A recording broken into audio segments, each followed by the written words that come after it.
Okay, this video is a book review of Mere Christianity by C.S. Lewis. This picture right here is sort of a mural of really his other books like the Chronicles of Narnia. There's the great lion Aslan, sort of a Jesus Christu figure. There's the Wicked Witch in the wardrobe and one of the wolves who services her. There's the wardrobe that the kids walk through to step into Narnia, this incredible place. So anyways, I thought the Chronicles of Narnia books were great. I actually liked them a lot. I actually like C.S. Lewis. I thought he's more entertaining to read than is The Lord of the Rings. I mean, The Lord of the Rings is a lot more famous, but C.S. Lewis was great. So anyways, okay, we're going to go through some of the best quotes from this book.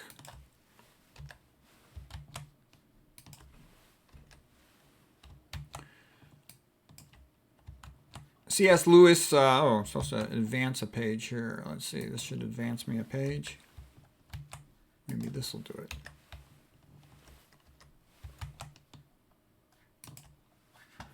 Okay, C.S. Lewis here, we're on page 2 now.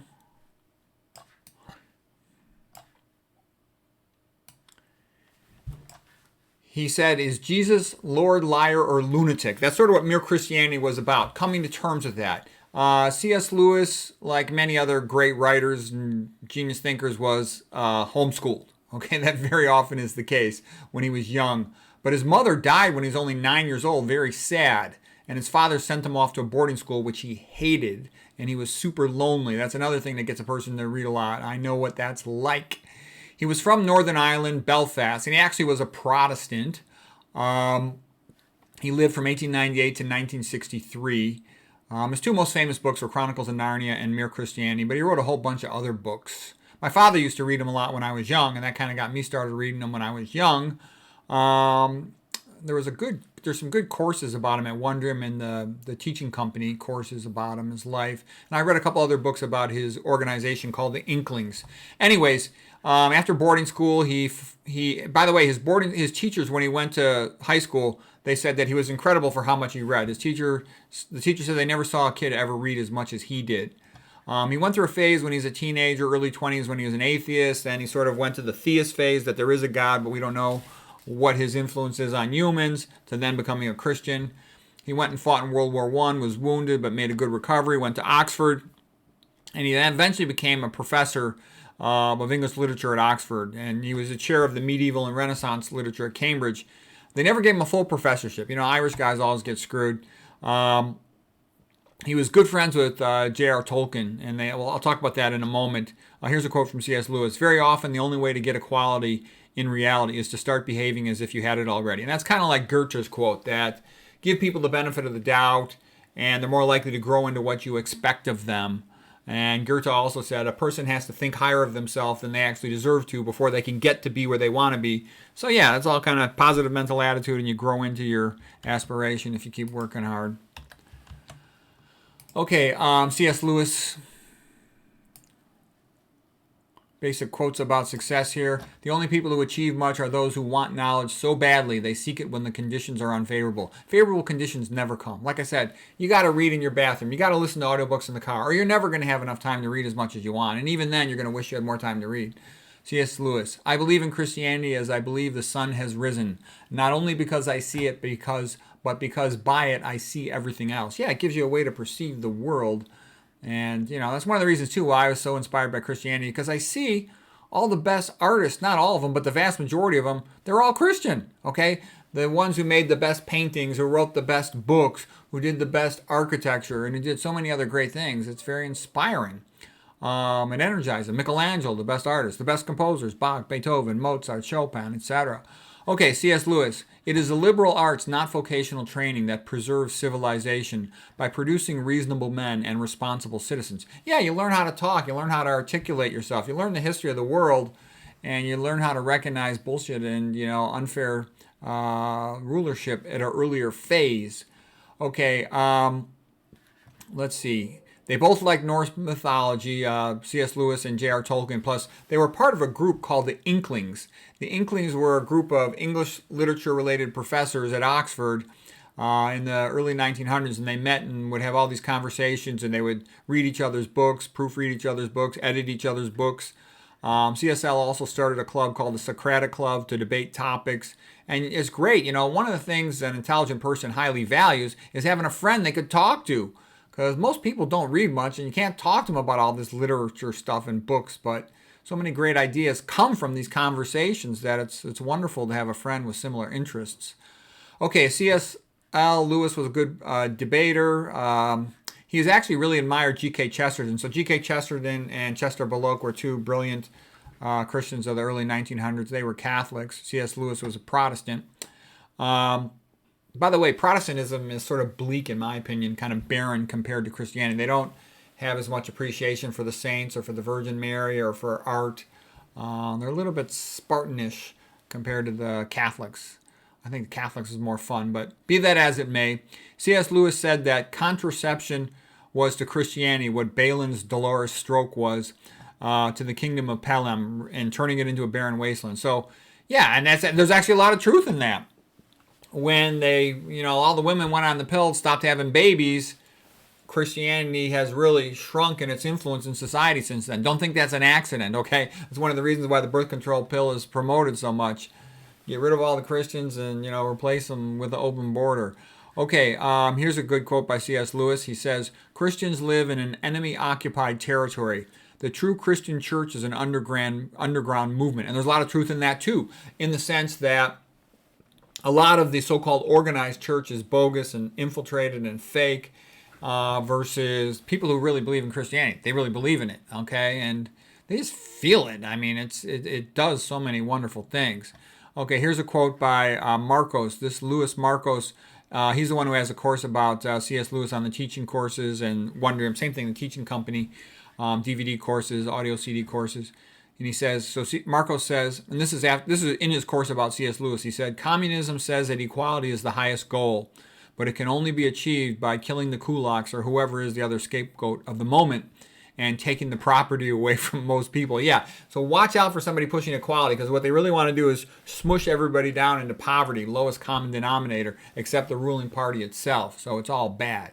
And Ayn Rand, she was brilliant, and she grew up in Russia, and so she knew what communism was like. Her father owned a pharmacy, and they put him out of business, and she emphasized the smallest minority is the individual of one person, and you should respect their rights, because if you get into all this socialist BS, like, Jeremy Bentham, for example, in his group, they would say, well, the greatest good for the greatest number. That sounds good at first, but when you think about it, it's actually a very bad, evil thing to say, because Ayn Rand pointed out the greatest good for the greatest number means that you basically, if you got 10 people, 9 of them can get together and say, you know what, we'd like cannibalism. They're going to eat the 10th person. Okay, that's the greatest good for the greatest number in that context. So you don't want that. That leads to bad things. You want the individual's rights have to be respected. Okay, the individual's one person. Let's see. C.S. Lewis quote. He said, "Satan wants cattle who become food. Jesus wants sinners who become sons." Okay, so there's another key point. If you believe man is created in the image of God and Jesus loves us, then he wants the best for us, okay? So we each can have the opportunity to have a chance at having a good life. Versus if you go to the atheistic path, then whoever the ruler is the equivalent of God or Satan, if you will, and they just want everybody to be like a farm animal. The person's not created in the image of God. Okay, we're getting to the book Mere Christianity. This is all sort of an intro. Okay, now we're at the book, Mere Christianity. All right, so this is all C.S. Lewis from here on out. Mere Christianity is more like a hall out of which doors open into several rooms. And if I can bring anyone into that hall, I shall have done what I attempted. So the hall is sort of representing mere Christianity in general, the basics of Christianity, versus the doors might be the subdivisions of Christianity, Protestantism, Catholicism, and Mormonism, and Baptist, and all the other different branches of Christianity. Okay, C.S. Lewis continues. Human beings, after all, have some sense, and they see that they cannot have any real safety or happiness except in a society where everyone plays fair. And because of that, they see that they should try to behave decently. Ever since men have been able to think, they've been wondering what this universe really is and how it came to be here. And very roughly, two views always come up. The first view is what we'll call the materialist view. And the people who think this view believe that matter and space just happen to exist and they've always existed and nobody knows why, and that the matter behaving in certain fixed ways can be just happen to somehow fluke into becoming creatures like ourselves, and it was all a big random accident. Okay, the other view is largely the religious view.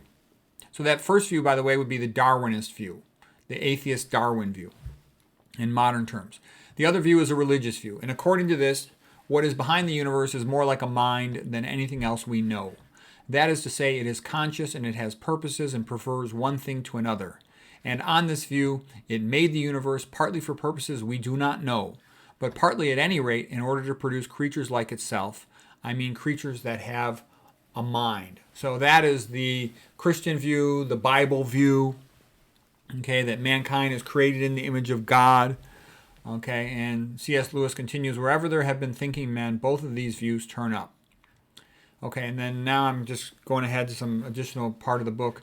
But progress means getting nearer to the place where you want to be. And if you have taken a wrong turn, then going forward does not get you any nearer to where you want to be. If you are on the wrong road, progress means doing an about turn, turning around and walking back till you get to the right road. And the sooner you turn around, the better, okay, to make real progress. All right. C.S. Lewis continues, it is after you have realized that there is a real moral law and a power behind the law, and that you have broken the law, and you have put yourself wrong with that power. It is after all this, and not a moment sooner, that Christianity begins to talk. And of course I quite agree that the Christian religion is in the long run a thing of unspeakable comfort. But it does not begin in comfort. It begins in dismay, this dismay which I have been describing, and it is no use at all trying to go on to that comfort without first going through that dismay. Okay, then he continues onward in the book. God made us. He invented us as a man invents an engine. A car is made to run on gasoline, or petrol is the English word for it, and it will not run on anything else. It will not run properly on anything else. Now God designed humans, the human machine, to run on himself. He himself, God, is the fuel of our spirits, on which we are designed to burn, or the food our spirits were designed to feed on. There is no other. That is why it is just no good asking God to make us happy in our own way without bothering about religion. God cannot give us happiness and peace apart from himself because it is not there. There is no such thing. It does not exist. This is the key to history.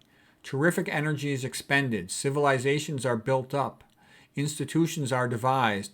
But each time something goes wrong, some fatal flaw always brings the selfish and cruel people to the top, and it all slides back down into misery and ruin. So the French Revolution comes to mind here, 1793, where basically, they claim they're going to make things better and bring freedom, and what do? They put a bunch of people in a guillotine, okay? It doesn't work without God and religion. It just doesn't. So C.S. Lewis continues. In fact, the machine conks.